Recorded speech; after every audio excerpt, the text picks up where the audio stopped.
ডুবে গেছি তার মাঝে। তার নিজেরও সাধ্য নেই আমাকে তার মাছ থেকে তোলার। সবার সাথে যাবার ইচ্ছে থাকলেও তাসফির জন্য ওনার সাথে ওনার বাইকে যেতে হলো। এতে কাজিন দলের সবাই পচাতে শুরু করলো আমাকে। সজীব ভাইয়ার শ্বশুরবাড়ি যাবার পর যে ভয়টা পাচ্ছিলাম সেটাই হলো। সবগুলো মেয়েরা হা করে গিলতে লাগলো ওনাকে। রাগে দুঃখ হলো অনেক। বড় বড় অক্ষরে আমি বিবাহিত, আমার বউ আছে, আপুরা আমার দিকে তাকাবেন না লিখে ওনার পিঠে কাগজে ঝুলিয়ে দিতে ইচ্ছা করছে। আমি তার হাত শক্ত করে ধরে রাখলাম, তাতেও তেমন একটা কাজ হয়েও হলো না। বিয়ে পড়ানো শেষে খাবার সময় বড় একটা টেবিল নিয়ে আমরা কাজিনগুলো বসে পড়লাম। খাবারের গন্ধেই কেমন যেন পেট গুলিয়ে আসলো, তবুও কিছুটা সহ্য করে খাবার মুখে দেওয়ার চেষ্টা করলাম। টুকরো টুকরো খেতে দেখে পাশ থেকে তাসফি চাপা স্বরে ধমক দিয়ে উঠল। আমি শুনতে পেলেও বাকিরা কেউ বুঝলো না। ওনার ধমকের জোরে বাধ্য হলাম খেতে, যার ফলস্বরূপ গা গুলিয়ে আসলো। দ্রুত চেয়ার থেকে উঠে বাইরে চলে আসলাম। ফাঁকা জায়গায় দাঁড়িয়ে গড় গড় করে সমস্ত কিছু বের করে দিলাম। তাসফির সাথে সাথে এসে আমাকে আঁকড়ে ধরলেন। আস্তে আস্তে শরীরটা আরো কিছুটা খারাপ হতে লাগলো। মাথাটা কিঞ্চিত ব্যথা হতে লাগলো, সাথে চোখের সামনে যেন কেমন সব ঝাপসা হয়ে উঠলো। সবার কথাতে তাসফি বাসায় নিয়ে যেতে চাইলেও বাইকে করে যাবার শক্তিটুকু আমার মাঝে নেই। তাই বাধ্য হয়ে কিছু সময় অপেক্ষা করতে হলো সেখানে। শাকিল ভাইয়াকে বাইকে করে নিয়ে যেতে বলে আমাকে নিয়ে গাড়িতে করে বাসায় আসলেন। বাসায় এসে কোনো দিক না তাকিয়ে সোজা বিছানায় এসে পড়লাম। ঘুমটা ভেঙে গেল ঠিক কয়টায় জানা নেই আমার। বুঝতে পারলাম না, মাথা ব্যথা কিছুটা থাকলেও শরীর একদম ফ্রেশ লাগছে। হাতিয়ে মোবাইলটা নিয়ে সময় দেখলাম 11:30 বাজে। পাশে ফুপিকে দেখে কিছুটা অবাক হলাম। পরে বুঝতে পারলাম এটা নিশ্চয়ই ওনার কাজ। আমাকে পাহারা দেওয়ার জন্য ফুপিকে থাকতে বলেছেন হয়তো। আমি উঠে বসতেই আম্মু ও বড় মা রুমে ঢুকলো। আম্মু আমার পাশে বসে জানতে চাইলো এমন কেন লাগছে, শরীর ঠিক আছে কিনা। আমি মাথা ঝাঁকিয়ে বললাম একদম ঠিক আছি। আরো দু একটা কথা বলতে লাগলো। এর মাঝে তাসফির কথা জিজ্ঞেস করতেই বলল উনি সবার সাথে আড্ডা দিচ্ছেন। আমি যেতে চাইলে বড়মা কড়া গলায় না বলে উঠল। তাসফিকে পাঠিয়ে দিচ্ছি বলে চলে গেলেন রুম ছেড়ে। বড়মা যাবার পর 5 মিনিটের মাথায় উনি চলে আসলেন। আম্মু এবং ফুপিও চলে গেলেন। রাতের কিঞ্চিত মাথা ব্যথাটা সকালে কেন জানি তীব্রভাবে ধরা দিল। মাথা চেপে ধরে বিছানা ছেড়ে উঠতে চেয়েও পারলাম না। আষ্টে পিষ্টে জড়িয়ে ধরে আছেন উনি। ওনাকে ছাড়ানোর চেষ্টা করতেও ব্যর্থ হতে হলো আমাকে। চিনচিন ব্যথাটা তীব্র থেকে তীব্রতর হতে শুরু করলো। গা গুলিয়ে আসতে লাগলো যেন। গায়ের যতটুকু শক্তি ছিল সমস্তটা দিয়ে তাসফিকে জোরে ধাক্কা দিয়ে সরিয়ে দিলাম। ছুটে বাথরুমে গিয়ে কোনোভাবে দেয়ালটা ধরে গড় গড় করে বমি করে দিলাম। গায়ের জমানো শক্তিটুকু ক্ষয় হয়ে পড়ে যেতে লাগলাম নিচের দিকে। সাথে সাথে তাসফি এসে আটকে নিলেন আমায়। চোখে মুখে পানি ছিটিয়ে কোলে তুলে বিছানায় এনে শুইয়ে দিলেন। কি হয়েছে জিজ্ঞাসা করলেও জবাব দিতে পারলাম না আমি। আস্তে আস্তে সবাই আমার অসুস্থর কথা জেনে গেলে ডাক্তারের কাছে নিয়ে যেতে বলল। তাতে ঘোর বিরোধিতা জানিয়ে না করলাম আমি। সজীব ভাইয়ের বৌভাত ছেড়ে সবাই আমাকে নিয়ে পড়ুক সেটা আমি চাইলাম না। গ্রাম ছেড়ে বাসায় আসায় 2 দিন কেটে গেল। ভাইয়ের বৌভাতের পরদিনই চলে এসেছি গ্রাম ছেড়ে। এই 2টো দিন কিছুটা ভালো থাকলেও আজকে সকাল থেকে আবার মাথাটা ঘুরে উঠছে। কারোর চোখে না পড়লেও তাসফির ঠিকই চোখে পড়েছে আমার অসুস্থতা। তাতেই আমাকে এক প্রকার ধমকে উঠে হাসপাতালে যাবার জন্য রেডি হতে বলেছেন। ওনার সাথে বাসার প্রতিটা সদস্য একই সুরে সুর মিলিয়েছেন। ডাক্তারের চেম্বারে বসে আছি আমি আর তাসফি। সামনে কয়েকটা রিপোর্ট হাতে নিয়ে সেগুলো দেখে চলেছেন মাঝবয়সী ডাক্তারটা। হাসপাতালে আসার পর আমাকে চেক আপ করে কয়েকটা টেস্ট দেন। অনেক সময় নিয়ে টেস্টগুলো করে রিপোর্ট দেবার পর সেগুলো নিয়েই ওনাকে দেখানোর জন্য আনা হয়েছে। বিগত 10 মিনিট ধরে রিপোর্টগুলো দেখেই চলেছেন উনি। আরও কিছু সময় নিয়ে কিছু একা লিখে রিপোর্ট সহ তাসফির দিকে এগিয়ে দিলেন। ওনাকে বললেন রিপোর্টগুলো নিয়ে রেফারকৃত ডাক্তারের কাছে যেতে। তাসফি কিছু না বলে রিপোর্ট সহ কাগজটা নিয়ে বেরিয়ে আসলেন আমাকে নিয়ে। রেফারেন্স ডক্টরের চেম্বারে যাবার পূর্বে কাগজটার দিকে তাকিয়ে দাঁড়িয়ে গেলেন উনি।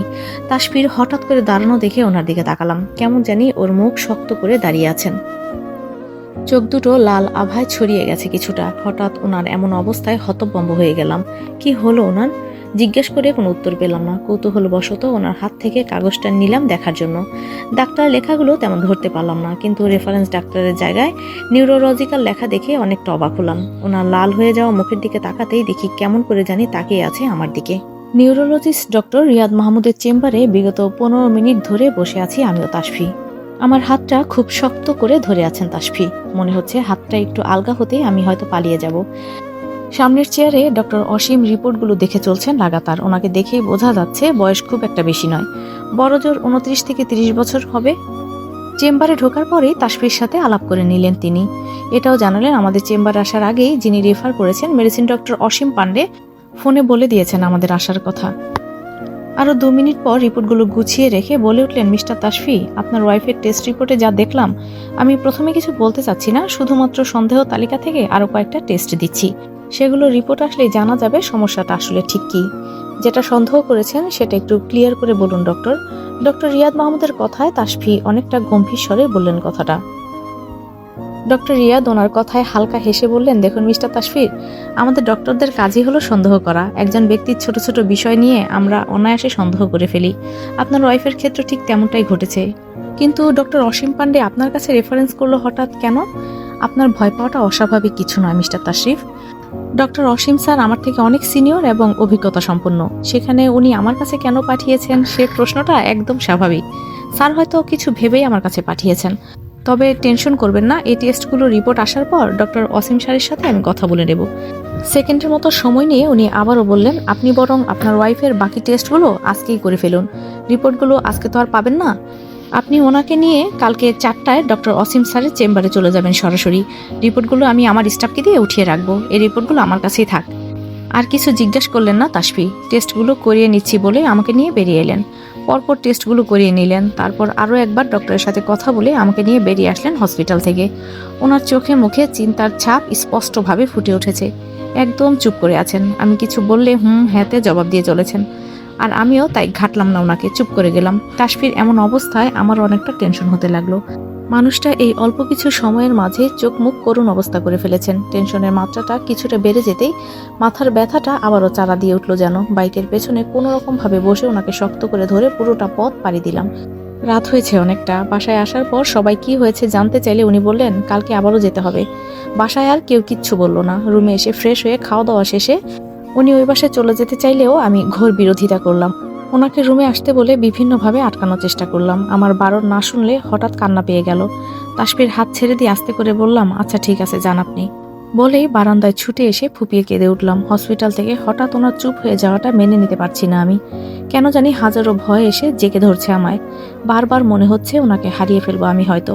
প্রায় 2 মিনিট পর পিছন থেকে জড়িয়ে ধরলেন তাসফি। ছটফট করে ছাড়িয়ে নিতে চাইলেও পারলাম না। ওনার হঠাৎ স্পর্শে আবারও ফুপিয়ে কেঁদে উঠলাম। উনি আরো গভীরভাবে জড়িয়ে নিলেন। কানের কাছে মুখ নিয়ে আস্তে করে আদুরে গলায় বলে উঠলেন, আমি যাচ্ছি না তোরে বাবা। এইটুকুতেই একেবারে কেঁদে কেটে অস্থির করেছিস না? আপনি খুব খারাপ, বারবার আমাকে শুধু কষ্ট দেন।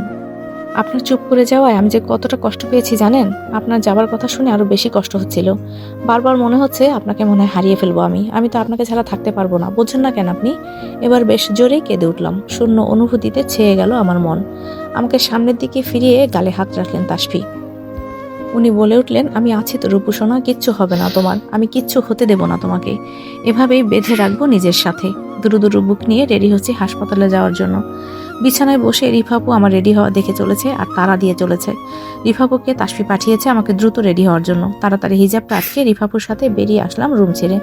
ড্রয়িং রুমে আসতেই উনি উঠে দাঁড়ালেন। আম্মু ও বড় মাকে বলে আমাকে নিয়ে বেরিয়ে আসলেন। আজকে আর যাওয়ার সময় বাইকে না রিকশাতে উঠলেন।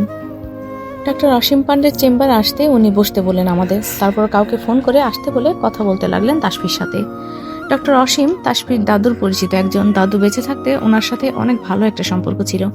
পরিচিত ডক্টর বলেই তাসফি আমাকে ওনার কাছে নিয়ে এসেছেন। ওনার কথার মাঝেই ডক্টর রিয়াদ চেম্বারে ঢুকলো কিছু ফাইল হাতে নিয়ে। যতদূর বুঝলাম নিশ্চয়ই ওগুলো আমার রিপোর্টগুলো। তিনজনে 2-1টা করে কথা বলতে লাগলেন আর আমি শুধুই নীরব শ্রোতার ভূমিকা পালন করলাম। কিছু কথার পর ডক্টর অসীম বললেন, দেখো তাসফি, তোমাকে আমি ব্যক্তিগতভাবে চিনি বলে রিয়াদের কাছে রেফার করে পাঠিয়েছি। ছেলেটার কাজ এবং বয়সের মাত্রা তুলনামূলক কম হলেও এক্সপিরিয়েন্স আমার থেকেও অধিক। দূর, আপনি কি বলছেন স্যার এগুলো? তুমি আমার স্টুডেন্ট বলে এসব কথা বলছি না রিয়াদ। তোমার কাজের বায়োটাই আমাকে বলে দেয়। যাই হোক, আসল কথায় আসি।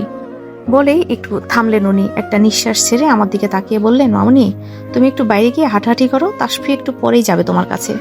কেন? অজানা একটা ভয় বিরাজ করলো মনে। তাসফির হাতটা শক্ত করে ধরে রইলাম।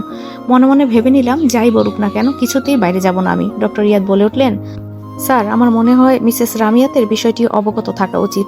ডক্টর অসীম কয়েক সেকেন্ড চুপ থাকার পর বলে উঠলেন, তুমি ঠিক বলেছ রিয়াদ। দেখো তাসফি, তোমার ওয়াইফের সমস্যাগুলো শোনার পর সন্দেহের তীরটা একদিকেই ছুটে গেছে। টেস্টগুলো করার পর রিয়াদের কাছে পাঠিয়েছি। ফোনে ওকে সমস্তটা বলার পর ও জোরালোভাবে বলতে না পারলেও সন্দেহটা ঠিকই করেছিল। আজকে রিপোর্টগুলো হাতে পাওয়ার পরই রিয়াদ সেগুলো চেক করে আমাকে জানিয়ে দিল আসলে আমাদের সন্দেহটাই ঠিক ছিল। আপনারা আসলে ঠিক কি বলতে চাচ্ছেন একটু ক্লিয়ার করে বলেন স্যার। তাসফি, এসব বিষয়ে লুকিয়ে লাভ নেই, তাই সরাসরি বলছি। She is suffering from brain tumour. হঠাৎ ওনার কথায় চমকে উঠলাম আমি। বুঝতে পারলাম না ঠিক কি শুনলাম। ব্রেন টিউমার মানে? আমার? তাসফি কাপা কাপা গলায় আস্তে করে বললেন, না মানে তোমার মনের অবস্থাটা আমি বুঝতে পারছি তাসফি। তোমার ওয়াইফের সমস্যাগুলো শুনে কিছুটা আন্দাজে ছিলাম। চিনচিন মাথা ব্যথা, মাঝে মাঝে হুটহাট মাথা ঘুরিয়ে ওঠা, বমি বমি ভাব বা সকালের দিকে বমি হওয়া, খাবারে অরুচি, খিটখিটে মেজাজ হওয়া, এসব আসলে সব ব্রেন টিউমারের দিকে ইঙ্গিত করে। তবে কেন জানি শিওর হতে পারছিলাম না। রিয়াদকে দিয়ে আরো কয়েকটা টেস্ট করিয়ে তবেই শিওর হলাম। আমার হাত ধরে রাখা তাসফির হাতটা থেকে থেকে কেমন জানি কেঁপে উঠছে। ওনার দিকে তাকানোর সাহসটা পেলাম না আমি, শুধুমাত্র আন্দাজ করে নিলাম। ওনার কণ্ঠটাও আর শুনতে পেলাম না আমি। ডক্টর রিয়াদ বললেন, মূলত সিটি স্ক্যানের মাধ্যমে বিষয়টা ধরা দিয়েছে। মিস্টার তাশরিফ, ব্রেন টিউমারে প্যানিক হবার কোনো কারণ নেই, এটা খুব নর্মাল একটা বিষয়। কিন্তু রোগী বা তার বাড়ির লোকজন ভয় বা অতিরিক্ত প্যানিক নিয়ে তাদের মনোবল হারিয়ে ফেলে। সেটা নিতান্তই একটা ভুল কাজ। আমরা ডক্টররা কিন্তু এই বিষয়টা খুব নর্মালভাবেই দেখি। এবারও কিছু বললেন না তাসফি। আমিও চুপ করে গেলাম ওনার কথা শুনে। ডক্টর রিয়াদ আবারও বললেন, দেখুন, মাথা ব্যথা খুব সাধারণ একটা সমস্যা, যা যে কোনো বয়সীদের হতে পারে। মাথা ব্যথা নানান কারণেই হয়ে থাকে, তবে সবসময় মাথা ব্যথাকে সাধারণ মনে করাটাও কিন্তু বোকামির কাজ। কারণ ব্রেন টিউমারের অন্যতম একটি লক্ষণ হচ্ছে মাথা ব্যথা। তাই তো সাধারণ মাথা ব্যথা ভেবে বিষয়টিকে এড়িয়ে যাওয়া মোটেও সঠিক নয়। কারণ দেরি হয়ে গেলে প্রাথমিক অবস্থায় টিউমারের বিষয়টি শনাক্ত করা যায় না। এজন্য দীর্ঘদিন ধরে মাথা ব্যথা সমস্যায় ভুগে থাকলে হেলাফেলা না করে বরং দ্রুত চিকিৎসকের শরণাপন্ন হওয়া উচিত।